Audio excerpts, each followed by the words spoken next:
नमस्कार, बहुत स्वागत है आप सभी का। मैं हूं आपके साथ नैना यादव, लेकर हाजिर हूं हमारा खास शो पूछता है इंडिया। बात हम कर रहे हैं जलते हुए मिडिल ईस्ट की और अपने पड़ोसी मुल्क पाकिस्तान की टेंशन की। ये दोनों खबरें आज बहुत महत्वपूर्ण है। दरअसल अमेरिका और इजरायल के हमलों और ईरान के पलटवार की वजह से मिडिल ईस्ट में तो भारी तबाही है, जिससे अब दुनिया पर बड़ा खतरा मंडरा रहा है। इस बारे में हम आपको बताएं, लेकिन उससे पहले आपको पड़ोसी देश पाकिस्तान के बड़े तनाव की बात जरूर सुन लेनी चाहिए।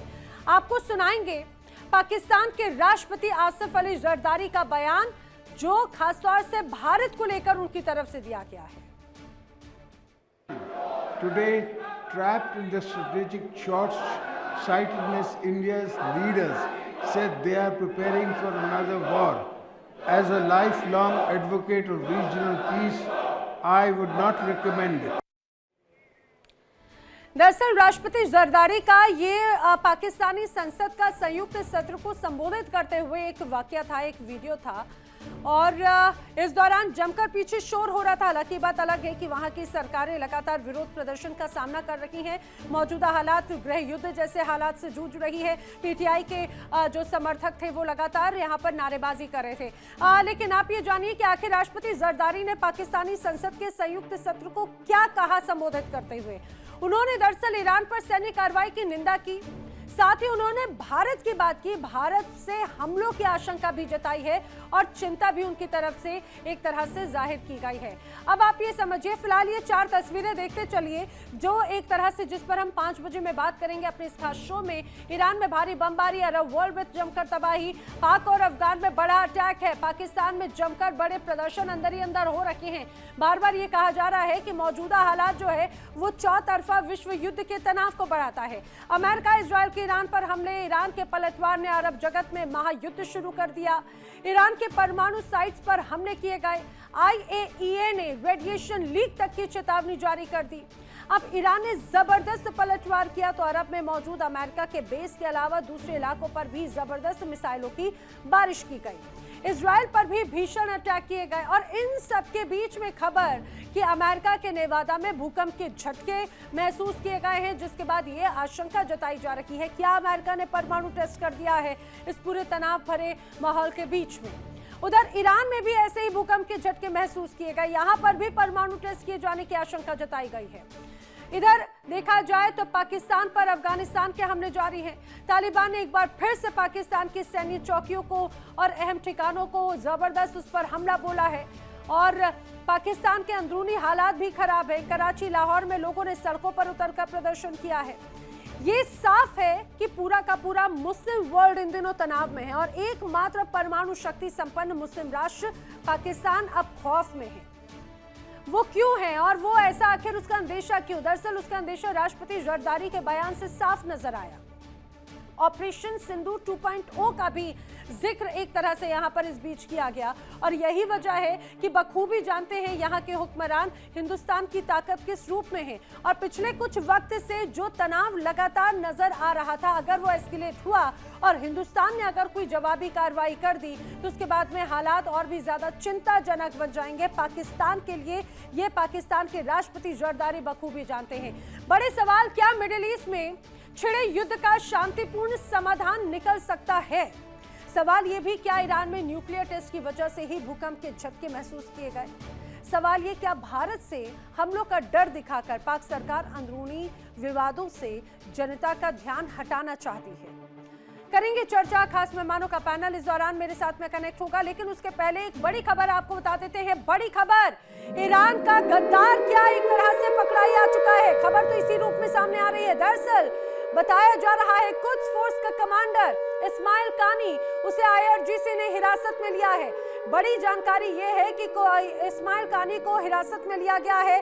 खामनेई की मुखबिरी के शक में आईआरजीसी का यह बड़ा एक्शन है और बहुत लंबे वक्त से दरअसल कहा यह जा रहा है कि कहीं ना कहीं ऐसा शक कानी पर जताया जा रहा था, लेकिन ये वो कानी है, इस्माइल कानी, जो एक तरह से आयतुल्लाह अली खामनेई के सबसे खास माने जाते रहे हैं और अब वो ही एक तरह से आईआरजीसी के रडार पर बहुत लंबे वक्त से थे और अभी हिरासत में लिए गए। आपको ये भी बता दें, ये बड़ा दावा किया जा रहा है कि आयतुल्लाह अली खामनेई की एक एक जानकारी, मूवमेंट की एक एक जानकारी कहीं ना कहीं अमेरिका और इजराइल को दी गई थी, और वो देने वाला कोई और नहीं बल्कि IRGC का सीनियर कमांडर इस्माइल कानी ही है। इस्माइल कानी को इसी बिना पर, इसी शक की बिना पर ये कहा जाए हिरासत में लिया गया है।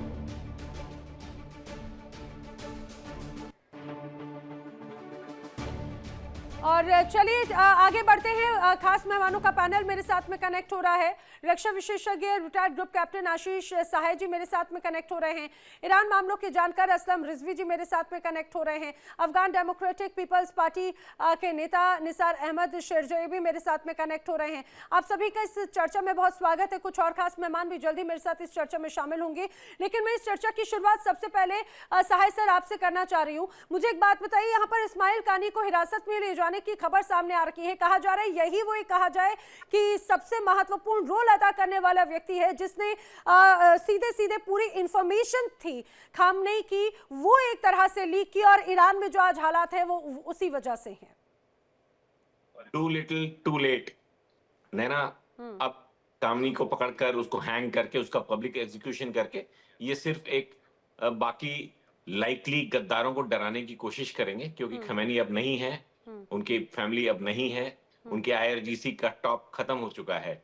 तो अगर इनको इतनी कंफर्म्ड इंफॉर्मेशन पिछले 38 घंटों 72 घंटों में मिली है तो ये बहुत लेट हो चुके हैं, उसका कोई भी रेलेवेंस नहीं रह गया बाहरी दुनिया के लिए। लेकिन वहां पे अब जो जी, और ये अभी कयास लगाए जा रहे हैं। देखें, काफी डीप पेनिट्रेशन इजराइल ने की हुई थी इंटेलिजेंस में, ईरान के सारे मूवमेंट्स को, जैसा कि अब इंफॉर्मेशन आ रही है पिछले 2 दिनों से कि वहां के ट्रैफिक लाइट्स के साथ जो कैमरास लगे थे, ट्रैफिक मॉनिटरिंग कैमरास, जिनका एक स्मार्ट नेटवर्क था, उसको कॉम्प्रोमाइज कर लिया था मोसाद ने।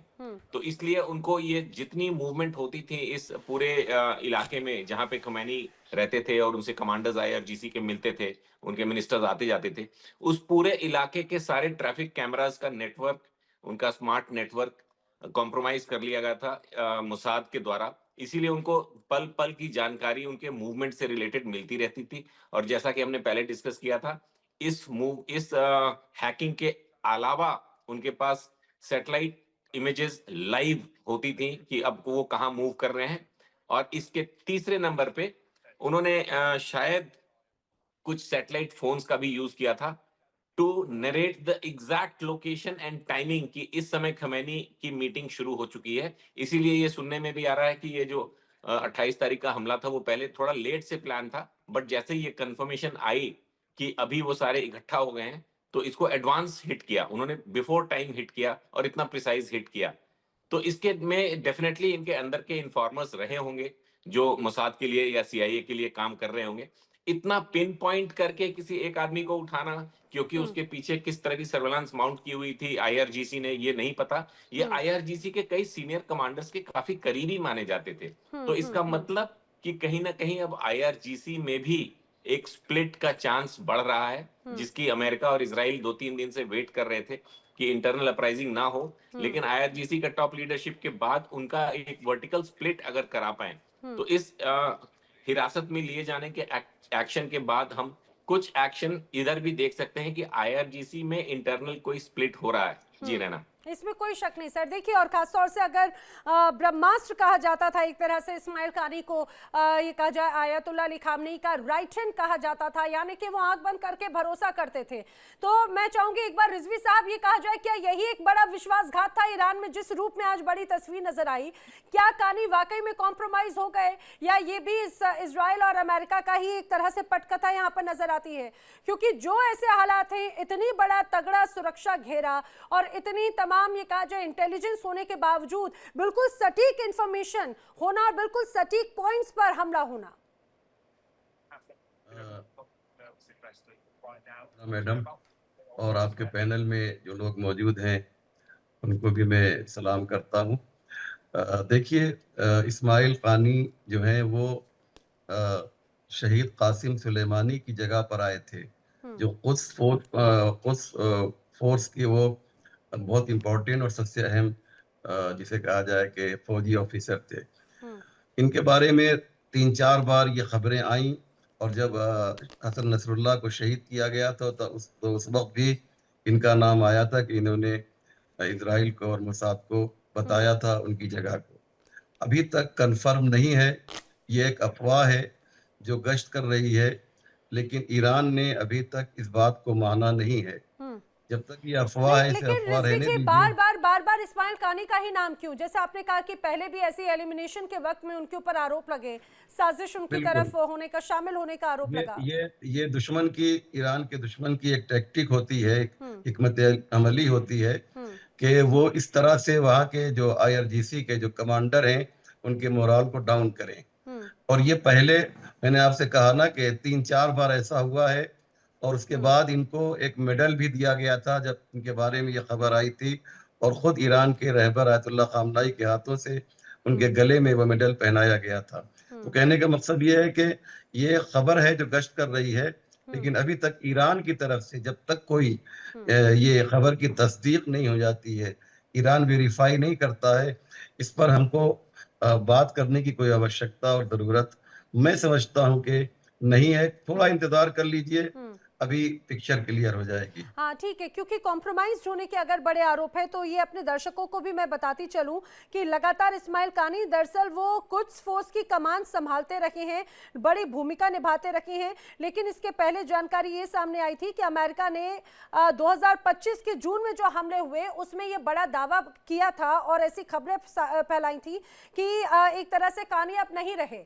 लेकिन 24 जून 2025 को तेहरान में ही जब एक सार्वजनिक कार्यक्रम में इस्माइल कानी की मौजूदगी होती है तो पूरी दुनिया एक तरह से चौंक गई थी, और उसके बाद से कहा जाए कि बड़ी किरकिरी हुई थी खासतौर से इजराइल और अमेरिका की। लेकिन मैं यहाँ पर निसार जी का रुख करना चाह रही हूँ। निसार जी, ठीक है, पाकिस्तान और अफगानिस्तान के रिश्तों पर तो मैं बात करूँ, लेकिन उसके पहले बतौर एक मुस्लिम देश के तौर पर आपसे समझना चाहते हैं, क्योंकि खासतौर से एक बड़ा हिस्सा ईरान का पाकिस्तान और अफगानिस्तान को भी बहुत इफेक्ट जरूर करता है। अब इस पूरी खबर के बाद में ये भी बड़ी तस्वीर ऐसी नजर आई कि इसमें पूरे में अमेरिका का बड़ा रोल है। अफगानिस्तान में जो हुआ, ईरान में जो हुआ, मिडिल ईस्ट में जो हो रहा है, और उधर इजराइल, और ये कहता है आज ही, माफ कीजिएगा मेरा सवाल थोड़ा लंबा है उसमें, क्योंकि आज इजराइल की तरफ से एक पोस्ट ही आया और उन्होंने कहा कि एक लंबा वक्त एक बड़ा सपना था ईरान पर अमेरिका या इजराइल की हुकूमत होने का, वो जल्द ही पूरा होगा। नमस्कार और सलाम मेहमानों के लिए। देखिए, हम जो अफगानिस्तान के खातरे हमारे पास है, पूरा मुस्लिम वर्ल्ड में दो जहादी सोच से बड़े देशों को फायदा होता है, और खास अफगानिस्तान के ऊपर। और ईरान का जो ये जहादी सोच का इस्तेमाल शुरू हुआ अफगानिस्तान से करीब 50 साल पहले। एक पाकिस्तान जहादी सोच आले सुन्नत से फायदा उठाया, इसका उसका वजीफा था। दूसरी ईरान जहादी सोच आले तशय्यो से या शिया लोग से जो मिडिल ईस्ट की कंट्री में उसका वो फायदा उठाया। दोनों पहले काम ईरान का और पाकिस्तान का दोनों अफगानिस्तान से शुरू हुआ। दोनों पहला काम अफगानिस्तान में था कि वो मुजाहिदीन के जमाने, अगर एक तरफ पाकिस्तान एक्टिव था, दूसरा ईरान हमारे खिलाफ एक्टिव था, उसी जमाने से मैं सोचता हूँ कि ये दोनों देश ईरान और पाकिस्तान मिलकर अफगानिस्तान के खिलाफ, अभी इनका काम बहुत बड़ा हुआ, और ईरान का तो मिडिल ईस्ट के कंट्री में हुआ, तो पर्दे के पीछे और सेक्रेट ताल्लुकात है। अगर पाकिस्तान के साथ भी इस तरह कोई ताल्लुकात है, ईरान का भी बड़े देशों के साथ ताल्लुकात है। ये जहादी सोच आले तशय्यो से लेकर के वो बड़े देशों के लिए काम करना, ये पर्दे के पीछे लोगों का हाथ था। अभी जो इस्माइल कानी का बोला या अभी इस तरह हालात ईरान में आया, देखिए इजराइल बहुत सारे इन्फॉर्मर ईरान के अंदर इसराइल के साथ काम करता था। ये पहले ये न कोई नई बात नहीं, बहुत बुजुर्ग बड़े पोस्टों में काम करते इसराइल के साथ इनका ताल्लुकात है, ये भी कोई नया बात नहीं। दूसरी बात, क्यों इजराइल का इन्फॉर्मर ईरान के अंदर बहुत है, इसलिए कि 47 साल ये बिजनेस जो इस्लाम के नाम पे ये लोग किया, ईरान लोग खुद नाराज से ये सरकार से, इसलिए लोग जानबूझकर इसराइल लेकिन के लिए निसार अहमद शिरजई इन्फॉर्मर जी, बन एक जाता तरफ है। ये कहा जाए मुस्लिमों के सर्वोच्च नेता खामनेई को माना जाता है और दूसरी तरफ उनसे एक बड़ा हिस्सा नाराज भी है और उनकी बातों को भी फॉलो करता है, ये बात थोड़ी डाइजेस्ट नहीं हो पाती।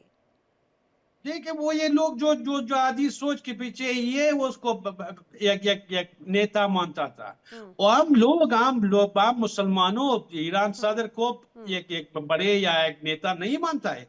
आम लोग जो असली इस्लाम चाहता है, जो इस्लाम के नाम बिजनेस नहीं करना चाहे, हमारा अफगानिस्तान लोग सब मुसलमान हैं मगर सब मुजाहिद नहीं, सब जहाद में नहीं था, सब मुसलमान हैं मगर सब मुजाहिद नहीं था। जो लोग जहाद के नाम पे एक बिजनेस शुरू किया वो अल्लाह के, वो लोग इसका नाम बहुत बड़ा किया। वो लोग चाहता था कि ये बातों से फायदा होता कर, इस्लाम के नाम से फायदा होता ना उन ठीक है, लोगों के लेकिन पास था। निसार जी, ठीक है निसार जी, अब आपको ईरान को लेकर तो नाराजगी है, लेकिन बड़े मुस्लिम देश के तौर पर पाकिस्तान खुद को सबसे बड़ा मुस्लिम देश मानता है, तो क्या अब आप उनकी रहनुमाई को एक तरह से मानेंगे? नहीं नहीं, कभी नहीं। देखो पाकिस्तान में बहुत सारे लोग हैं, इरशाद अहमद जी खुद भी को मेरे साथ अमीर बोलता है, कनेक्ट हो चुके हैं मौलाना चर्चा में, फजल उनका भी रहमानी, ऑडियो इसी पे। तरह बहुत सारे लोग हैं। वो लोग जादी सोच, वो बिजनेसमैन है, वो बिजनेस करते हैं। ईमान अपनी जगह है, इस्लाम अपनी जगह है, बिजनेस अपनी जगह है। ऐसी बातें मत करें आप बैठ के, चैनल पे बैठ के। देखें, इस्लाम का नाम आप लेते हैं, आप कम से कम वजू कर लिया करें इस्लाम का नाम लेते हुए, ईमान का नाम लेते हुए, कुरान पाक का नाम लेते हुए। ये मैं चाहता हूँ कि मैंने आपको जहाद सुना, के बारे का बिजनेस, मैंने आपको इस्लाम सुना, आप बिजनेस मुझे के बारे सुनिए, में ये जानता मुझे है। सुनिए। मैं नहीं चाहूंगा इस्लाम से किस रोजे का तरह टाइम है, मैं बिजनेस नहीं हो चाहूंगा जाएगी ये वायलेंस लोग करें, मैं जानता नहीं है। चाहूंगा गला जैसे कि फाड़ूं मैं नवाज आपकी शरीफ तरह। का बहुत मैं बहुत आराम से तजुर्बा है। इज्जत नवाज अपना शरीफ, प्रोग्राम ये नवाज शरीफ का पार्टी का है। आप पहले नवाज बोले, शरीफ में आप बहुत पहले तजुर्बा है कि इस्लाम के नाम से किस तरह फायदा होता है, इस्लाम के नाम से किस तरह बिजनेस करे, इन लोगों को अच्छी तरह मालूम है। ठीक है, मैं जवाब ले लेती हूँ निसार जी, मैं जवाब ले लेती हूँ। इरशाद अहमद जी, वेल, क्योंकि अब जैसे ही मैंने खासतौर से पाकिस्तान की रहनुमाई की बात कही तो उसी पर प्रतिक्रिया आ रही थी। देखिए, अगर ये बात कि भाई कौन ज्यादा बड़ा इस्लामिक, कौन कितना ज्यादा, सभी मान, ये कहा जाए सभी धर्मों का सम्मान है, लेकिन आप जब यहाँ पर अगर मुस्लिम रहनुमाई की बात करते हैं तो उसी पाक के महीने में मत भूलिएगा, आपने भी अपने अफगान भाइयों पर, मुस्लिम भाइयों पर आपने भी इसी रूप में बड़े हमले किए हैं। तो मुझे लगता है कि अगर बात पाक साफ की अगर की जाए तो उन नापाक हरकतों को भी जरूर याद रखना चाहिए। देखिए, मैं आपसे अर्ज करूं, एक तो इस्लाम सबसे बुलंद तरीन मजहब है, पूरी दुनिया में सबसे बड़ा मजहब इस्लाम है, ये याद रखिए बात। इसके मानने वाले, इसको चाहने वाले, इसका आलम बुलंद करने वाले दुनिया भरी पड़ी। दूसरी बात यह कि आप कहती हैं कि हमने अफगान भाइयों पे हमला किया, हमने अफगानियों पे हमला नहीं किया, हमने दहशत गर्दों पे हमला किया जो कि वहां चौकियां बना करके, मैं बार बार आपके चैनल पे अर्ज करता हूँ, हर रोज अर्ज करता हूँ, हर चैनल पे मैं आपके हिंदुस्तान के बैठकर एक ही रिक्वेस्ट, एक ही इल्तजा करता हूँ, खुदारा दहशत गर्दों को आप अफगानी मत कहिए। अफगानिस्तान के लोग पुरअमन हैं, अमन चाहते हैं, लेकिन जो ये छावनियां दहशत गर्दों की बनी हुई हैं, अगर इनको आज हमने खत्म ना किया, आज सबने मिलकर के इसके खिलाफ काम ना किया, तो ये बहुत बड़ा नासूर बन जाएंगे। दहशतगर्दी का उदाहरण क्या है? निसार जी, आपकी बात पे जवाब मुझे लग रहा है देना चाह रहे हैं, खासतौर से क्या जिन मासूम बच्चों की या महिलाओं को भी टारगेट किया गया था, क्या आपकी नजर में वो भी मासूम बच्चे दहशतगर्द हैं? और मुझे ये भी जरा बताइएगा, अभी 2 दिन पहले आप ही की पाकिस्तान की धरती पर जो लोग खासतौर से ये कहा जाए अमेरिकी गोलियों का शिकार हुए, क्या वो भी दहशतगर्द थे? जी, भी वायलेंस करता है, किसी के घर में घुसने की कोशिश करता है, जिसमें देखिए एम्बेसी की हिफाजत करना हमारे इदारों का काम था। इरशाद अहमद, अगर ईरान अमेरिका पर अगर जवाबी हमला कर रहा है तो फिर तो वो भी गलत नहीं है। अफगानिस्तान ने अगर अमेरिकियों को खदेड़ा तो फिर तो वो भी गलत नहीं होना चाहिए था। और अगर यही बात तो बलूचिस्तानी भी कहते रहे हैं कि भाई आप हमारी धरती पर आते हैं, तो अगर बलूचिस्तानी अगर कोई विद्रोह अगर दिखा रहे हैं तो फिर वो भी गलत नहीं है, क्योंकि आप भी उनके घर में घुस रहे हैं ना। फिर तो ऑपरेशन सिंदूर हुआ, सर्जिकल स्ट्राइक हुआ, एयर स्ट्राइक हुआ, वो भी गलत नहीं है। गलत तो वो है जो आप लोग कर रहे हैं और जो करवाना चाह रहे हैं हिंदुस्तान। गलत वो है जो इरशाद अहमद सुन लो, इरशाद अहमद सुन लो, अभी इरशाद अहमद सुन लो। देखो, ठीक है, टूरिज्म के खिलाफ लड़ाई अच्छा बात है, देखो ये टूरिज्म 50 साल आपके पास था। सुन लो अभी, सुन लो, एक मिनट सुन लो, अभी सुन लो, हौसला रखो, 1 मिनट सुन लो। एक एक करके सुन 50 लेते हैं। साल यही टूरिज्म आपके पास था, मुजाहिदीन आपने बनाया, यही तालिबान आपके पास था। आप बोल रहा था 20 साल पहले, आप बोल रहा था कि टूरिज्म मत भेजो अफगानिस्तान, टूरिज्म आपके पास है। देखो तालिबान आपके पास था, शोराय कोयता आपके पास था।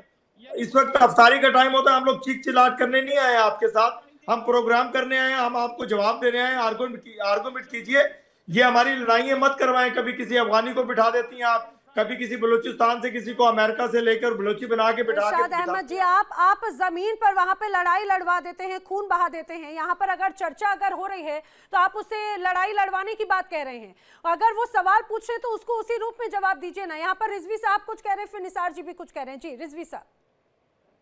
जी, मैं कहना ये चाहता हूँ कि निसार साहब ने जो बातें ईरान के बारे में कही, क्योंकि आपने मुझे ईरान के मामले के जानकार और एक्सपर्ट के हिसाब से बिठाया है, तो मैं चाहता हूं कि आपके जो दर्शक हैं उनको मैं समझा दूं कि हमारे भाई निसार साहब से बहरहाल गलतफहमी हो गई है। जो वो कह रहे हैं कि ईरान में लोग मुखालिफ हैं और ईरान इस्लाम का बिजनेस करता है, तिजारत करता है।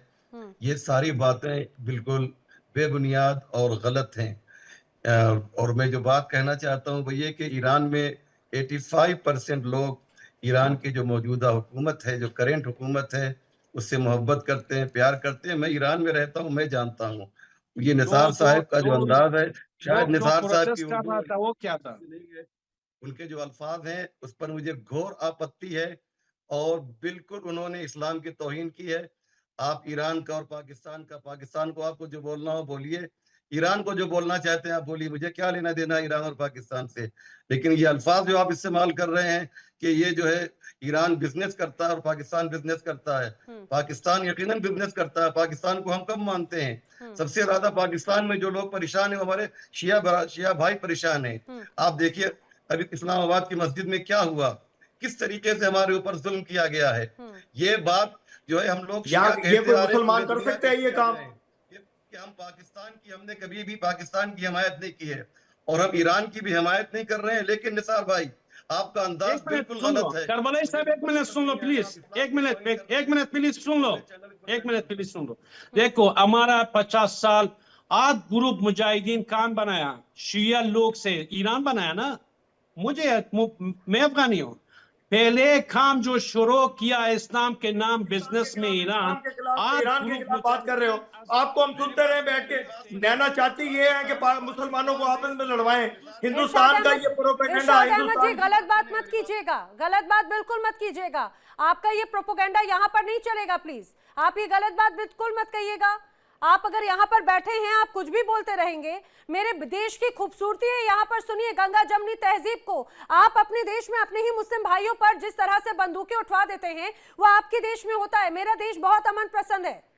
आशीष सहाय जी, यहाँ पर ये जैसे ही सवाल पूछने की बात आती है, इरशाद अहमद जी घुमा देते हैं बात। और यह वेस्ट ठीक उसी तरह हुआ जिस तरह से पाकिस्तान के राष्ट्रपति जरदारी साहब भी आज उसी रूप में बातों को घुमा रहे थे कि मौजूदा हालात ऐसे हैं, लोगों के सामने नजर ना आए।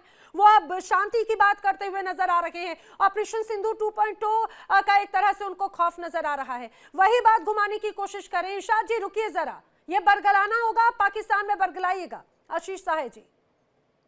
डॉक्टर अहमद, इस तरह के पैनल डिस्कशन में आप मैच्योर्ड आदमी हैं। इसका एक पर्पस होता है टू रिजॉल्व, टू डिस्कस कि एक्चुअली हो क्या रहा है। अगर आप थोड़ी देर के लिए सुन लें पीसफुली, जैसा कि आप शुरू में कह रहे थे कि इसको पीसफुल रखते हैं, ये आप लोग ना, you are missing the elephant in the room. एक कहावत है अंग्रेजी की कि आप एक बड़े परेशानी से गुजर रहे हैं और आप उसको नकार रहे हैं कि वो परेशानी एग्जिस्ट नहीं करती है, और उसको इस छोटे लेवल पे ना ले जाएं कि इंडिया आपको किसी के अगेंस्ट लड़ा रहा है। हमारे पास बहुत बड़े बड़े काम हैं। कभी निसार के साथ लड़ाई कराने की कोशिश करते हैं, बलूचिस्तान से अमेरिका से बिठा के आप बलोची बुला देते हैं उसको। कि क्या करते हैं आप लोग? हमारी आपस में लड़ाई मुसलमानों की आप करवाने की कोशिश करते हैं, लेकिन हमें अकल है। इरशाद अहमद जी, ऐसे कर्म किए क्यों कि आपस में ही आप लोग लड़ते रहे? ऐसे कर्म किए ही क्यों कि जैसे ही बलूचिस्तान का अगर कोई आवाज उठाने की कोशिश करता है तो आप नाराज हो जाते हैं, अफगानिस्तान की तरफ से आवाज आती है तो आप नाराज हो जाते हैं? ऐसे काम करने ही नहीं चाहिए ना आपको। फिर आप अमन पसंद की बात तो करते हैं, जरा एक बार कर्मों में भी वो लेकर आइए जो बातें कही जाती हैं। आशीष साहे सर प्लीज बात पूरी करें। जी मैं ये बता रहा था कि आप ये नहीं निसार कह जी आ सकते रही हैं हूँ। कि जी जी हाँ जी सर जी कंटिन्यू। डॉक्टर अहमद, आपका जो इंटरनल टर्मोइल है आज का, one of the points of discussion वो है, वो उसमें हम आप शिया सुन्नी और आपका अफगानिस्तान नहीं, लेकिन क्या आप इस बात से एग्री करेंगे कि आपकी अपनी जो मिलिट्री लीडरशिप है वो आपकी आवाम के वेलफेयर से ज्यादा पाक आर्मी पर्सनल। जिंदाबाद, एक एक बच्चे बच्चे की आवाज आती है, पाक आर्मी जिंदाबाद। हिंदुस्तान के सोते हुए भी मेरे आर्मी का नाम आता है आपके जहनों में। छोड़िए जी आप, ठीक, पाकिस्तान ठीक तो बात, प्यार करता है ना, आप तो जी बात हमसे सही। नफरत करते हैं ना। आप भी हमारी आर्मी का नाम लेते हैं, इतनी दफा भगवान का नाम नहीं लेते हैं जितनी दफा मेरे आर्मी चीफ का नाम लेते हैं आप लोगों को जी कुछ ख्याल करना चाहिए। जब आप बोलते हैं ना, सोच के बोला करें, तोल के बोला करें। वो कहते हैं ना, जी पहले तोलें फिर बोलें। आप बोलते हैं लेकिन आपको समझ नहीं होती कि क्या बोल रहे हैं आप मेरी जी अजीम आर्मी के बारे में बात कर रहे हैं। पाक आर्मी जिंदाबाद, पाकिस्तान हमेशा जिंदाबाद। ठीक है ये इरशाद बात अहमद याद जी। रखिए। इरशाद अहमद जी, ये बात आप जाके लोग जरा हमारे ख्वाजा आसिफ को या आपके राष्ट्रपति जरदारी साहब को समझाइएगा। उनको भी शायद उसी भारतीय आर्मी का एक तरह से खौफ होगा जब आज उन्होंने भरी संसद में भारतीय आर्मी की बात कही, ऑपरेशन सिंदूर की बात कही। बात पूरी कीजिएगा साहिब जी, फिर मैं निसार जी का रुख कर रही हूँ। जी मैं इनको सिर्फ ये याद दिलाना चाहता था कि इनके अगर प्रीमियर, इनके स्टेट हेड अगर ये बोलते हैं कि हम पूरी दुनिया में भीख का कटोरा लेकर घूम रहे हैं, तो उसमें हिंदुस्तान का क्या रोल है? अगर इनके जो डिफेंस मिनिस्टर हैं वो हिंदुस्तान से कहते आते हैं हैं, कि हमारे ये पास वो कटोरा हथियार नहीं है कटोरा जो कटोरा करते हैं अफगानिस्तान आप। के पास है। खुदा की कसम कटोरे में सोते होंगे आप लोग कटोरे में सोते होंगे। आपको कटोरा याद रहता है सुबह जा। ये आपके जिस पैनलिस्ट प्रेसिडेंट से का, इंडिया के साथ बात करो, आपके प्रीमियर का स्टेटमेंट है साहब, बात को समझें, बात को सुने, चिल्लाने से कुछ नहीं होगा। ये हम आपके प्रेसिडेंट, आपके प्रीमियर की बात को आपको याद दिला रहे हैं कि उन्होंने बोला कि हम अच्छा नहीं लगता, हम पूरी दुनिया में भीख मांग रहे हैं, कटोरा लेके घूम रहे हैं। कटोरे का मतलब है आपके क्या? कटोरा डिफेंस का मिनिस्टर ने बोला कि हमारे हिंदुस्तान से पास आता वो है। हथियार नहीं है कटोरा जो कटोरा अफगानिस्तान के कटोरा पास हैं। कटोरा कटोरा है क्या? तो आप मुझे इसमें बताइए, इंडिया कटोरा का किसको रोल तो कहते नहीं हैं? है, ये आपका आप इंटरनल कटोरा प्रॉब्लम किसको है। कहते हैं बताइए, मुझे बताइए ना। सवाल है मेरा मासूमाना सा। कटोरा किसे कहते हैं बताइए, मैं जवाब बताती हूँ, दीजिए। मैं बताती हूँ। कटोरा बेगिंग कटोरा बाउल, करते हैं बेगिंग हिंदुस्तान बाउल, वाले। बेगिंग मैं बाउल, बताती हूँ, अंग्रेजी रुकिए समझते रुकिए। हैं आप? इरशाद जी आपको, इरशाद जी जवाब दे रहे हैं। इरशाद जी, वैसे निसार जी जवाब दे रहे हैं आपको। निसार जी जवाब दे, सर लेकिन मैं आपको जब बता दूं पावर ये वो कहता है कटोरे हैं कटोरे जो हाल ही में बड़े स्तर पर पाकिस्तान में भिखारियों को वापस लौटाए गए हैं जो वहां कटोरा लेकर घूमते थे। निसार जी अब भीख मांगता है। भीख से पाकिस्तान बन गया। पाकिस्तान दो बात से, सुनिए, पाकिस्तान दो बात से बन गया। एक टूरिज्म पालना, दूसरा भीख मांगना। पाकिस्तान का मानना टूरिज्म, इस्लाम के नाम पे टूरिज्म पालना और उसी टूरिज्म के नाम भीख मांगना। भीख और टूरिज्म दो भीख आप मांगते हैं। उसके अलावा तो आपको कुछ आता नहीं। आपको इंसानियत नहीं आता है। आप नहीं जानते हैं कि किसी दूसरे मुल्क के साथ किस तरह जिए। हम 50 साल बोल रहा था कि टूरिज्म मत भेजो। देखो अभी तो एक मिनट, आप 50 साल हमारा नमक खा के भागे हुए हैं। मुझे लगता है वीजा यहीं से लगा हुआ, आपका भी इंग्लैंड का, मुझे पता है। निसार, आपने भी नमक खाया होगा पाकिस्तान का। शर्म करो, शर्म करो, नमक हराम, शर्म करो, शर्म करो। इसमें एक मिनट तो बात सुनो ना, एक मिनट बात सुनो तो इतना तमीज सीखो, इतना तमीज सीखो। डाउन करें इसके, प्लीज इसका माइक डाउन करें। जी जी, बात देखो पूरी मैं कीजिएगा कल रात निसार जी। काबुल में बात करता था। ये यहाँ तक जो हुआ अफगानिस्तान, अमेरिका, पाकिस्तान की तरफ, एक तालिब जख्मी नहीं हुआ है। एक टीटीपी का मेंबर जख्मी नहीं हुआ है, जख्मी नहीं है। एक टूरिस्ट एक यहाँ तक में जख्मी नहीं हुआ है। सब अफगान बेदफा लोग, अफगान झूठ बोल रहे हो आप, झूठ बोल रहे हो आप झूठ बोल रहे हो निसार, आप झूठ बोल रहे हो। शर्म करो, बहुत झूठे इंसान हो आप अफगानिस्तान में मौजूद हो, आप अफगानिस्तान में मौजूद हो। मुझे सिर्फ सवाल का जवाब दो, आप अफगानिस्तान में मौजूद हो? मैं टूरिस्ट का असली मरकज, असली सेंटर, टूरिज्म के सेंटर में बताता हूँ। इस्लामाबाद में, रावलपिंडी में आर्मी हेडक्वार्टर, आईएसआई हेडक्वार्टर में जाए, टूरिज्म के सेंटर वही है। टूरिज्म अफगानिस्तान में नहीं, टूरिज्म इस्लामाबाद रावलपिंडी में है, लाहौर में, कराची में है। टूरिज्म आप अफगानिस्तान में हो अफगानिस्तान में आप मैं आप देखिए मेरे अफगानिस्तान से साथ बोल कुछ रहे और हो। खास मेहमान भी मैं उनका रुख करूं, लेकिन इरशाद अहमद जी देखिए आज ही तालिबान की तरफ से एक और बड़ा दावा ये किया गया है कि उन्होंने कई बड़ी चौकियों को एक तरह से निशाने पर लिया। उन्होंने वीडियो जारी किए हैं पाकिस्तान के कई जवानों के, कई रेंजर्स के जो शव हैं उस दौरान वहां पर नजर आ रहे हैं, और वो ये भी दावा कर रहे हैं कि हमने इनके रेंजर्स को मारा लेकिन उन्होंने आम जनता को मारा है। नैना ऐसे ही है जैसे लाहौर पे आपने कब्जा किया था, लाहौर की बंदरगाह पे आपने कब्जा किया था, इसी तरह तालिबान ने मेरी चौकियों पे खुदा न खास्ता कब्जा कर लिया। देखें, शर्म करें कुछ, थोड़ा सा रोजों का महीने का एहतराम कर लें, कुछ झूठ बोलना रोजा कम है कर दें। आपका? खुदा रोजा जानते हैं? वो दिखाएं जो सच रोजा है, जो जानते हैं? हकीकत है, अगर उसको रोजा जानते हैं, देखो तुम्हारा नवाज शरीफ में ना बोले। इजराइल के दर से आप इजराइल के दर से बात नहीं कर सकता है। देखो ना, ये वो इस्लाम इजराइल के गुलाम है, वो अमेरिका का गुलाम है। आप- तुम्हारा क्या लेना देना इस्लाम में? तुम्हारा आप लोगों का इस्लाम में और रोजा में क्या लेना देना भाई? क्यों रोजा को बदनाम करते हैं? झूठ मत बोलो, झूठ मत आपका बोलो। लेना देना है। आप अगर अफगानिस्तान में आ जाओ तो मैं फिर मानूं आपको। आप बैठ के भगोड़े हुए अपने मुल्क से, आप दहशतगर्दी फैला रहे हैं यूरोप में बैठ के या अमेरिका में बैठ के। आप काबुल में बैठे हैं इस वक्त। मैंने आपसे सवाल के जवाब दो ना। इधर देखो, मैं क्यों खोल कर जुबान बात चलती करता है? हूँ। ये तुम पता है- अपनी मुंह में- देश में मुंह में खोल अरे कर बात पर्सनल अटैक नहीं, पर्सनल अटैक नहीं। खोल कर बात कर क्यों सकता भगोड़े हो, हो तो मुल्क अपने से देश अपने? में खोल कर आओ बात नहीं कर तालिबान के साथ सकते। बैठो। डरपोक आप है या मैं? शामिल हो जाओ ना। डरपोक लोग आप हैं। कैसी बातें कर रहे हैं, आप कैसी आकर बातें तो कर रहे हैं? हमारे मल्लिका अपने के मुल्क की एक्सप्रेशंस छोड़ के में अपना मल्लिका भी हम अपने सोच मुल्क रही में होगी कि बैठे हैं। मैं आखिर हम किस अपने पैनल के साथ में बैठी हूँ। इरशाद अहमद जी, जरा पेशेंस, आपका रोजा है, आपने कहा कि इफ्तारी का वक्त है, जरा जरा संयम रखिए। देखिए कम से कम बातें थोड़ी अगर लॉजिकल नहीं तो जरा पेशेंस के साथ में बातें जरूर कीजिएगा। यहाँ पे मल्लिका पांडे, मल्लिका आखिर किस बात को लेकर आपको यहाँ पर परेशानी हो रही थी? निसार जी की बातों को सुनकर या इरशाद जी की बातों को सुनकर? देखिए Naina ji, I had a very hearty laugh thanks to Irshad साहब। ये इनका जो पाकिस्तानी हमारे पैनलिस्ट आते हैं नैना जी, जो आपके चैनल में नेशनल टीवी डिबेट में आते हैं, बड़े ही मतलब ये लोग, एक तो इनका फैक्ट क्लियर नहीं होते हैं या रिसर्च करके नहीं आते हैं प्रॉपर, कटोरों की डेफिनेशन करते हैं। मतलब ये सब जब ये बातें करते तो बड़ा बुरा लगता है नैना जी कि कितने अंडर प्रिपेयर्ड आते हैं एक नेशनल टीवी में। बट इरशाद साहब, 2-3 सवाल आपसे, अगर नैना जी आपकी परमिशन हो जी तो जी। मैं पूछना चाहूंगी। जब आप कटोरे की बात करते हैं, इरशाद साहब, आपके 22 बार आईएमएफ के बेल आउट्स हो गए हैं। हमारी एक जो स्टेट है ना महाराष्ट्र, उससे कम आपकी पूरी कंट्री की जीडीपी है। आपको और जवाब आप दूंगा आर्ग्यू मैं, कर रहे बच्चे हैं। मेरे जवाब दूंगा। और आप आर्ग्यू जवाब कर रहे सुनिए, हैं। आप जरा जवाब सुनिए। अब डिफेंस मिनिस्टर का क्लियर स्टेटमेंट है, मुझे पता है कि आप आप आर्मी के खिलाफ कुछ नहीं बोल सकते, अपनी मिलिट्री के खिलाफ कुछ नहीं बोल सकते, क्योंकि अगले दिन आपको कब उठा लिया जाए आपको पता भी नहीं चलेगा। इरशाद साहब, जब आप बोल रहे थे तो आपके यहाँ खातूनों की तो इतनी रिस्पेक्ट होती है, तो बोलने तो दीजिए, फिनिश तो करने दीजिए। आपकी इज्जत से बोल रहा हूँ आपके साथ, आप जरा जवाब बिल्कुल सुनिए। बिल्कुल, तो जैसे मैं एक आपने बार बात फिनिश की कर लूं कि तो आप बिल्कुल जवाब दीजिए उसका। बट मेरा सिंपल सा क्वेश्चन है इरशाद साहब, अपने उसका माउथ पीस मत बनिए, अपनी सरकार को क्रिटिसाइज करिए जहां वो गलत है। हम समझते हैं कि आप मिलिट्री रूल के अंडर हैं, तो आप बहुत क्वेश्चन नहीं कर सकते हैं। बट देखिए, बात ऐसी है कि जब आपके डिफेंस मिनिस्टर बोलते हैं कि अफगानिस्तान के पास हमसे बेटर मिसाइल्स हैं, हमसे बेटर वेपन्स हैं, जब वो ये सब बोलते हैं कि हम आईएमएफ के पास कटोरा लेकर जाते हैं, हमारी इकोनॉमी बिल्कुल डिप्लीटिंग है, पाकिस्तान आप ये समझिए कि बिल्कुल एक वॉर अफोर्ड नहीं कर सकता है। इसमें आपकी आवाम पूरे, आपके यहाँ आप बच्चियां, जरा जवाब लीजिए। इरशाद साहब, अब आपके यहाँ जवाब लीजिए बच्चियां मैडम, बलोच के, आपने वो लड़कियों आप की जवाब तस्वीरें लीजिए। देखी। आप जवाब लीजिए, मैंने बड़े एहतराम से सुना कंप्लीट आपको। कर रही हूँ इरशाद साहब, 1 सेकंड में कंप्लीट कर रही हूँ, बस 1 सेकंड लीजिए।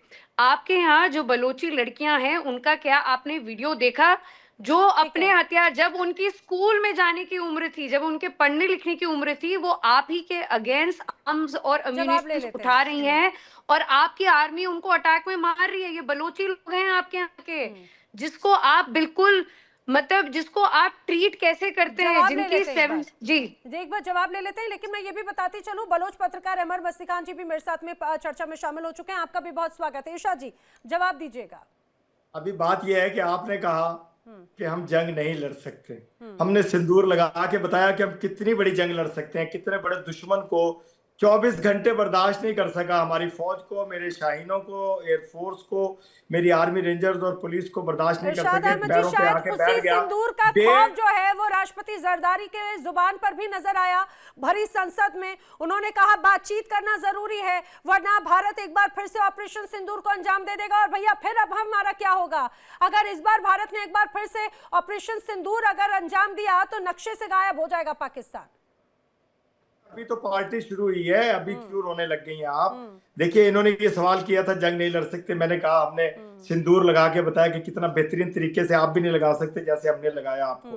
दूसरी बात, आपने कहा भीख का कटोरा लेकर के। देखिए, आज जितना अजीम बन के पाकिस्तान उभरा है, इस वक्त खित्ते में एक बहुत बड़ा टाइगर है पाकिस्तान, जिसका नाम पूरी दुनिया में माना जाता है और जाना जाता है, जिसका इज्जत एहतराम किया जाता है। मेरे सरबराहान दुनिया में जहां भी जाते हैं उनको प्रोटोकॉल दिया जाता है, और आपके वजीर आजम पीछे लाइन में खड़े हुए होते हैं, और आजकल तो वैसे ही गुम हुए हैं, स्क्रीन से गायब हुए हैं। तो ये बात याद रखिए कि पाकिस्तान एक जानते हैं पाकिस्तान की इज्जत है। इरशाद अहमद ये बोला, जवाब दे, सच बोला, पाकिस्तान के दुनिया में इज्जत है। पाकिस्तानियों का पाकिस्तान के अंदर इज्जत है। इकट्ठे हो गए, आप प्रोग्राम कोई नहीं होगा। एशिया में पाकिस्तान की इज्जत है। दुनिया तो अरे इरशाद जी, जवाब देने की बात, जवाब तो दीजिए। अरे जवाब तो दे देते कम से कम इरशाद अहमद जी। अमर मस्तिकान जी, आखिर आप तो बस मुस्कुराए हैं और आपकी मुस्कुराहट ने इरशाद अहमद जी को परेशान कर दिया। बयामिन से आपका बहुत शुक्रिया। देखिए, पाकिस्तान खत्म हो रहा है, पाकिस्तान बिल्कुल अपने आखिरी स्टेज पे आ गया है। ऐसा क्यों लगता है आपको? ये बिल्कुल देखिए खत्म होने वाला है। पर मुझे तो, मैं आपसे सही से कहूँ, मैं लफ्ज इस्तेमाल करता हूँ लेजी एलिफेंट। लेजी एलिफेंट का मतलब यह है कि भारत की तरफ से कुछ नहीं हुआ है इन दहशतगर्दों के खिलाफ। इस वजह से ये इतने इतरा रहे हैं, ये जो जंप लगा रहे हैं ना।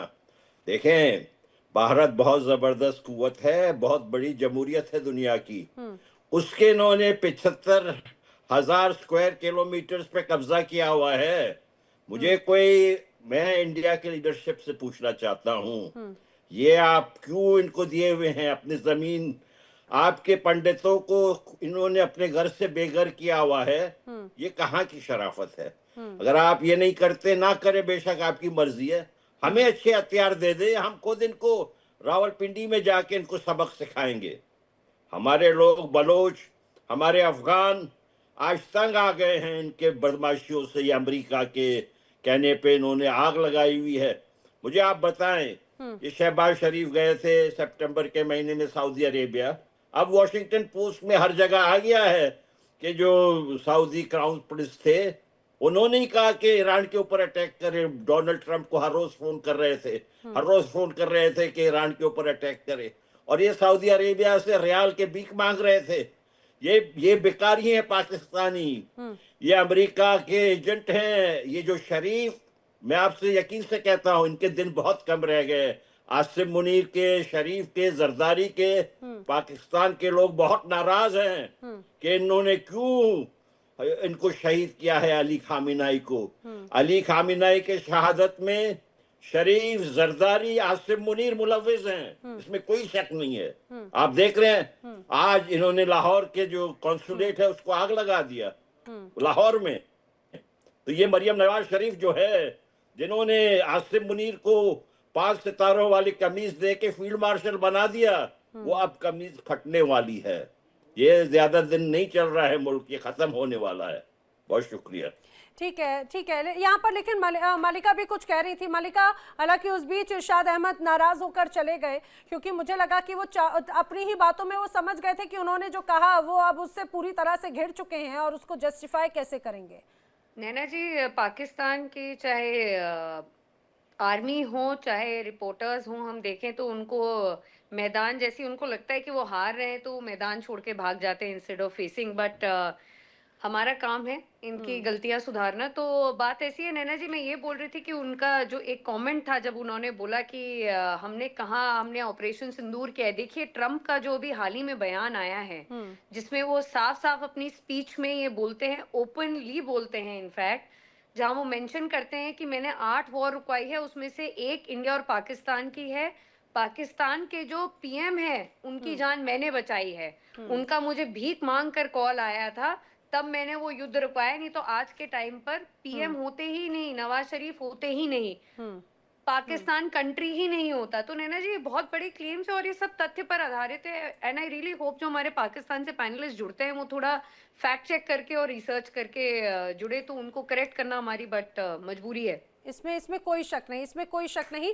लेकिन मैं यहाँ पर साहिद सर का रुख करूँ, लेकिन जी ठीक है, निसार जी कुछ कहना चाह रहे हैं, उनका रिएक्शन ले रही हूँ। जी निसार जी।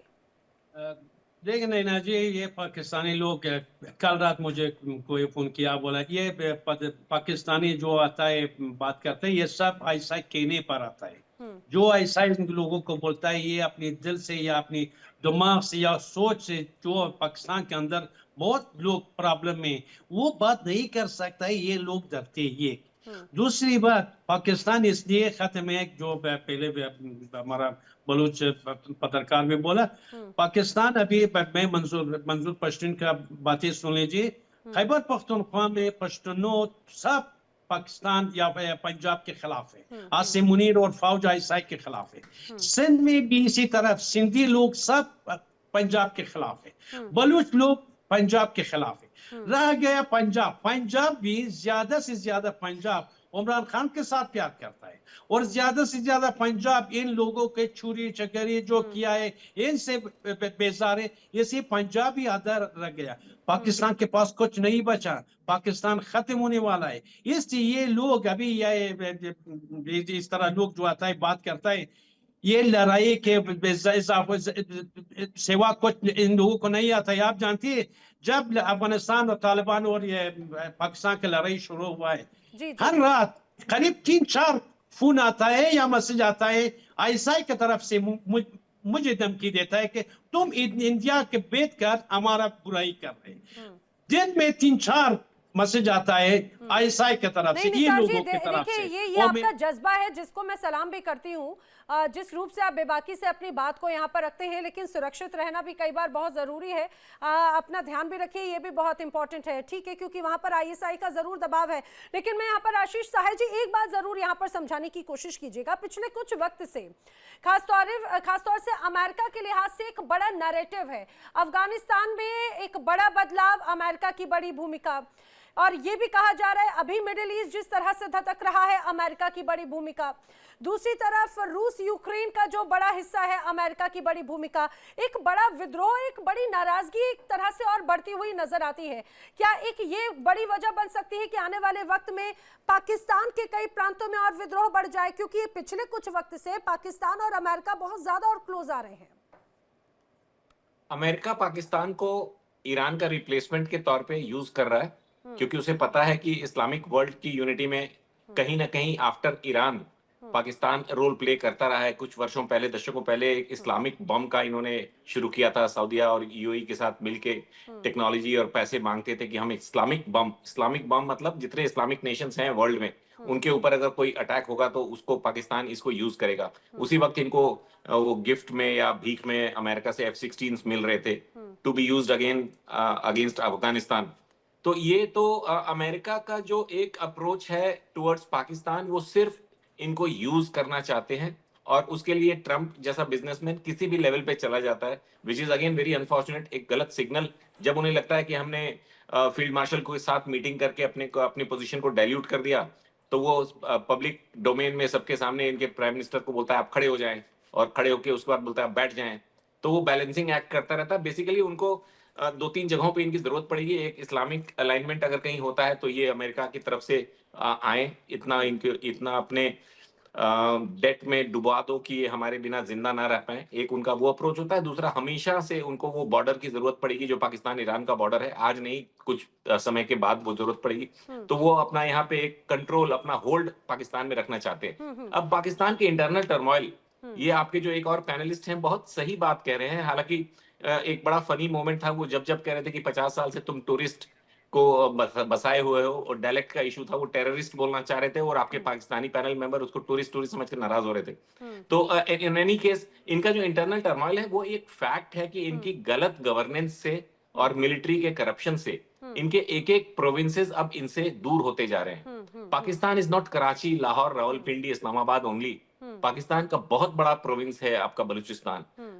ये हमारा जो पीओके इन्होंने ऑक्यूपाई करके रखा है, इन सारे जगहों पे ये ऑक्यूपेशनल फोर्सेस की तरह काम करते हैं। जी जी यूज सर। करो, उनके खनिज पदार्थों को बेचो, उससे कुछ पैसे कमाओ और वहां के लोकल लेकिन लोगों सर को। मुझे लग रहा है अब वो वक्त नहीं है, अब वक्त बहुत बदल गया है। शायद पहले जो लोग आवाज नहीं उठाते थे अब आवाज बुलंद भी कर रहे हैं, और यही वजह है कि चाहे बात खैबर पख्तूनख्वा हो, पीओके के कुछ इलाके हो और या बलूचिस्तान के कुछ इलाके हो, वहां पर भी आवाज बुलंद हो रही है। पाकिस्तान से एक और मेहमान भू राजनीतिक विशेषज्ञ जहांगीर कल्होड़ो जी भी मेरे साथ में कनेक्ट हो चुके हैं। जहांगीर जी, आपका भी बहुत स्वागत है। आज एक बड़ा वीडियो सामने आया जिसमें पाकिस्तान के राष्ट्रपति जरदारी साहब खासतौर से ये कह रहे हैं कि भाई भारत फिर से किसी बड़े ऑपरेशन को अंजाम दे सकता है, बातचीत का जरिया अपनाना चाहिए। अब कई रिपोर्ट्स ये भी कहती हैं कि जिस तरह से अभी ईरान इजराइल का मसला है, और वो बखूबी जानते हैं कि अगर भारत का भी ऐसा ही रुख रहा तो हालात बहुत ज्यादा बिगड़ते हुए नजर आएंगे। क्या एक बार फिर से वही खौफ नजर आ रहा है क्या? जी, मैं आपको सलाम कर दूं, और दूसरा सुकून से सुनिएगा। देखें, खौफ पाकिस्तान में नहीं है, खौफ इतना इंडिया में है कि ऑपरेशन तंदूर के बाद इंडिया के जो फौजी हैं, लड़ाका तैयारे उड़ा नहीं पा रहे, वो उनके रनवे पे ही गिर जाते हैं। सिर्फ ऑपरेशन बुनियानुल मसरूर के बाद आपके 3 से 4 तेजास गिर चुके हैं। तो ये हमारे पास खौफ नहीं है, आपके पास खौफ है। और आपके पास खौफ इतना है कि इंटरनेशनल मीडिया में आप जाके जो है चीख रहे हैं, चिल्ला रहे हैं कि भाई हमसे तेजास ले लो। कोई तेजास नहीं ले रहा। शुक्र अल्हम्दुलिल्लाह, उसके बाद भी हमारी 7 मुल्कों से डील चल रही है, जिसमें आज़रबाईजान है, लीबिया है, सूडान है, और आपके पड़ोसी म्यांमार है, आपका पड़ोसी बांग्लादेश है। तो देखें, ये खौफ हम में नहीं है, हम बड़ी अच्छा, तो मजबूत कौम जरदारी है। साहब के और बोलने का क्या मतलब था? और जिस दौरान वो बोल रहे थे उन्हें जमकर विरोध का सामना भी करना पड़ रहा था। एक तरफ ख्वाजा आसिफ भी कहते हैं, दूसरी तरफ जरदारी साहब भी कह रहे हैं। मैं जानती हूँ, देखिए, उसको हकीकत को एक्सेप्ट करना बड़ा मुश्किल होता है जहांगीर जी, लेकिन इस बात को अगर वो समझ रहे हैं तो आपको समझने में क्या आपत्ति है? मेरा रिस्पॉन्स ले लें। देखें, बड़े अच्छे पैनलिस्ट आपके पास बैठे हुए हैं। मलिका साहिबा, मैं इनकी बड़ी रिस्पेक्ट करता हूँ। ये अच्छा, मैं अगर मसी साहब अगर चुप करें, मुझे अगर रिस्पॉन्स देने दें तो बड़ी मेहरबानी होगी। देखें, वो आपकी जो है हर बार आपकी तरफ से आता है कि ऑपरेशन सिंदूर पार्ट 2 आएगा। जरदारी साहब का इस नोबियत में था। देखें, अब वो हालात नहीं रहे कि जंग करें। वो आपको जो जंग का था, हमने मजा चखा दिया। अब जो है थोड़ा सा पीस का मामला करें और आगे बढ़े। वक्त जो है वो दिन खा चुका है। वो टाइम नहीं रहा कि हम जो है हर बार लड़े और फिर जो है जो हालात पाकिस्तान में है या उससे हालात बड़े बुरे जो है इंडिया में है, जिस तरीके से गुर्बत है, तो हमें मिलके अब जो है जहांगीर जी, आप ये कहा जाए, डोनाल्ड ट्रंप ने कुछ समय पहले बोला था कि जिस तरह से भारत ने ऑपरेशन सिंदूर को ऑपरेशन को अंजाम दिया, उसमें शहबाज शरीफ भी नहीं बच पाते, उनकी भी मौत हो जाती। वो तो उन्होंने बचा लिया। अच्छा, उसका रिस्पॉन्स ऐसे ले लें। देखें, अगर शहबाज शरीफ ना बच पाते तो वेरी रिस्पेक्ट सबमिशन के श्री मोदी साहब भी आज जो है ना, कल जो है जाके बुचर ऑफ गजा से नाम जो है XYZ जो भी हो, लेकिन आप डोनाल्ड ट्रंप की बात को तो मानते हैं ना। डोनाल्ड ट्रंप ने तो ऑपरेशन सिंदूर को लेकर ये बात कही। चले, मैं इतनी हद तक मानता हूं, तो फिर आप भी मानते हैं कि 7 तैयारे या 11 तैयारे हमने तो एक भी बार नहीं कहा। हमने तो एक भी बार नहीं कहा। हम जितनी बार, खासतौर से मलिका शायद इस बात का जवाब दे, मलिका, जितनी बार अमेरिका की तरफ से जवाब आया, हमने तो आवाज बुलंद करके कहा कि भाई हमारा कोई इंटरवेंशन हम किसी का अलाउ नहीं करेंगे। पाकिस्तान ने क्या एक भी बार बोला कि हाँ ये बात सही है, डोनाल्ड ट्रंप सही बोल रहे हैं या गलत बोल रहे हैं? नैना जी, जैसे ही डोनाल्ड ट्रंप का वो आपको याद है ट्रूथ सोशल में वायरल हुआ था, जहां उन्होंने बोला कि ये अटैक, ये वॉर हमने रुकवाई है, तो इमीडिएटली आप देखिए रिस्पांस क्या आता है। हमारे जितने भी मिनिस्टर्स हैं उन सब ने बोला, एकजुट, हमारे जो प्राइम मिनिस्टर है उन्होंने भी बोला सीधा सीधा कि ऐसा कुछ भी नहीं है, ये वॉर उनकी वजह से नहीं रुकी है। बट आप देखिए अभी डोनाल्ड ट्रंप पूरे मतलब भरी सभा में उन्होंने जब जैसी बताया कि 8 वॉर रुक चुकी हैं, और उसमें से अगर मैं नहीं होता तो आज पाकिस्तान के पीएम नहीं होते। देखिए आपने इन्होंने कहाँ रिटेलिएट करा उस चीज को, क्योंकि उनको पता है कि अच्छा, अमेरिका नहीं होगा तो ये एग्जिस्ट भी नहीं करेंगे। दूसरी बात देखिए, जहांगीर साहब, एक सेकेंड, जहांगीर साहब, इतनी इकोनॉमी आज के टाइम में आपकी इकोनॉमी इतनी लो है, तब भी आप तो मिलिट्री स्टेट हैं। देखिए हम समझते हैं कि आप बोल नहीं सकते हैं, आप अमेरिका से वेपन्स खरीदे, अभी मैं कहीं पढ़ रही थी कि 5 साल में आपने 81% जो है वेपन्स चाइना से खरीदे हैं। भारत ने ऑपरेशन सिंदूर आप बार बार बोलते हैं, तो इतने सारे आपके चाइनीज ड्रोन्स इंटरसेप्ट किए हैं कि आप विश्वास ही नहीं कर सकते हैं। तो चाइनीज तो आइटम वैसे ही नहीं चलता नैना जी, इनको कौन समझाएगा ये सब चीजें। अच्छा, अब तो आप ये सुन सब ले। जो देखिए, राफेल कहाँ का था? आप लोग नहीं करके जो आते आपके हैं, पास जो है फिर ब्रह्मोस आपने है जो- वो कहाँ का एक था? सेकंड, एक आपके सेकंड, पास एक जो सेकंड, SU-30 है, बस लास्ट पॉइंट, जो आपके जो डिफेंस मिनिस्टर है उनका क्लियर स्टेटमेंट क्या आया था कि भाई हम तो अफगानिस्तान में लड़ने के केपेबल भी नहीं है अफगानिस्तान के साथ, क्योंकि अफगानिस्तान के पास जितनी मॉडर्न मिसाइल्स है उतनी हमारे पास नहीं है। तो जहांगीर साहब, ये सब फैक्ट चेक, जो आपसे पहले भी पैनलिस्ट थे उनको भी हमने ये बोला कि फैक्ट चेक करके आइए। आपसे भी मैं ये बोलूंगी कि बार बार जिस डोनाल्ड ट्रंप और उनके दामाद की आप लोग क्रिप्टो करेंसी में इन्वेस्ट कर रहे हैं, उन सबको आप कुछ बोल नहीं सकते, हम समझते हैं। जवाब ले भारी लेते हैं सभा जल्दी में से जहांगीर जी। जी जी। अच्छा चले, आपने डोनाल्ड ट्रंप की आधी बात तो मान ली कि भाई चलें ये शहबाज शरीफ की मृत्यु हो जाती तो बड़ा जो है वो होता, लेकिन कम से कम ये भी मान लें हमने आपके तैयारी गिराई, ये भी तो बड़ा दिल करके मान लें। और दूसरा, आप बात कर रही हैं इकोनॉमी की, तो इकोनॉमी मिलिट्री स्टेट हमारी जो भी है, शुक्र अल्हम्दुलिल्लाह इंडिया से ज्यादा है, इंडिया से ज्यादा कैपेबिलिटी है। हमने अगर चाइना से हथियार खरीदे हैं तो आपने राफेल कहाँ से लाए? आपके पास SU-30 कहाँ के हैं? आपके पास मिग जो है कहाँ के हैं? आपके पास भरामोस जो है वो कहाँ के? तो प्लीज काइंडली, और आपको गुलगोटिया यूनिवर्सिटी तो मेरे ख्याल से मुझसे बेहतर आप जानती होंगे गुलगोटिया यूनिवर्सिटी में क्या होता रहा है। उसने जो ओरियन का नाम ही चेंज कर दिया। जहांगीर जी पता है यूनिवर्सिटी का एक हिस्सा तो बड़ा छोटा हो जाता है, और इस चर्चा में आपकी जुबान से तो मुझे लगता है वो बात भी बड़ी छोटी हो जाती है। इसका जवाब मैं निसार जी से ले लेती हूँ। निसार जी, आप भी जरा बता दीजिए, यहाँ पर हिंदुस्तान के हथियारों की तो बात करें, आप भी जरा पाकिस्तान को बता दीजिए किस तरह से डुरून लाइन पर अभी हालात हैं, और जो तालिबान जो जिस रूप में डिप्लॉय हुआ वो कहाँ से आया था? मैं जहांगीर भाई का बहुत सुन लिया, बहुत बात भी किया, मैं कुछ नहीं कहा। जहांगीर भाई देखो, अभी तालिबान वो पाकिस्तान के साथ मजाक कर रहा है।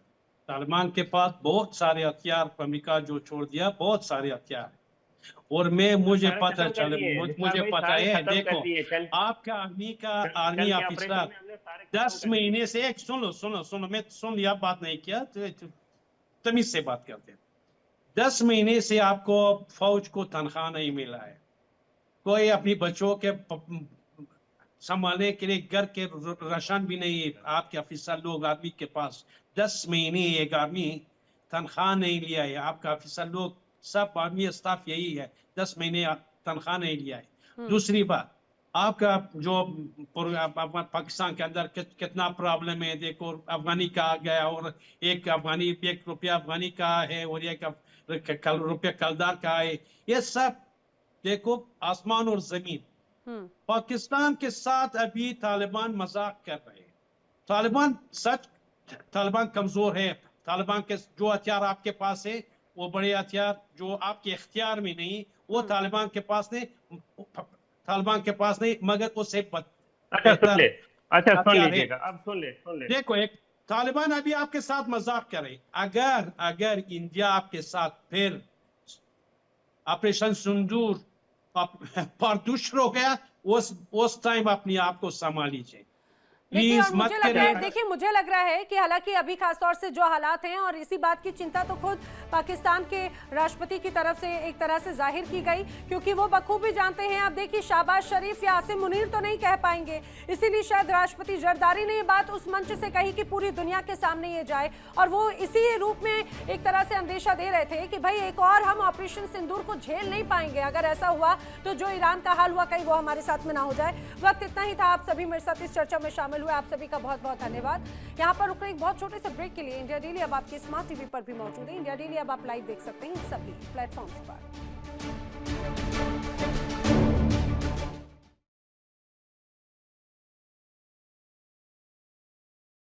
देखिए इंडिया डेली 24/7 अब आपके स्मार्ट टीवी पर। इंडिया डेली मौजूद है सभी डिजिटल प्लेटफॉर्म पर लाइव और लगातार। इंडिया डेली 24/7 हर दिन राष्ट्र को समर्पित।